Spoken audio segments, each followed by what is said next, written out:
অনুভূতি খুব ভালো, সিলেটে দিচ্ছে, আমরা সব খুশি, আপনারা সবাই খুশি থাকবা, সিলেটে লাগে দোয়া করবা, ফাইনালে যাইতো। আফসার আসলাম কি তার লাগি ফিটাইতো, সিলেটে সব সময় ভালো করতো, আমরা চাই বলারে ভালো করতো, ব্যাটিং এ ভালো করতো।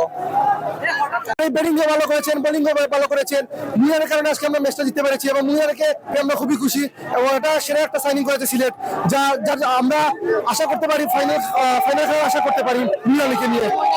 মানে মানে ম্যাচ উইনিং এর মতো মানে ফিল হয়েছে, ম্যাচ উইনিং মুভমেন্টের যে ফিল হয় সেই মানে মানে আমি কি বলবো, মানে এমন খুশি হয়েছে বলার মতো নেই।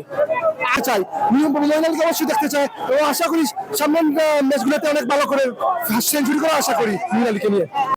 এক কথায় গেলে আমেজিং, আমরা সব তার প্রতি, তার জন্যই আমরা খেলা দেখতে আসি। সাধারণ দর্শকদেরকে উৎসাহিত করে তুলে, এর জন্যই আমরা খেলা দেখি, এর জন্য আমরা সিলেটে টাবুট করি। এগিয়ে চলো টাইগার্স, আমরা আসি লোকে।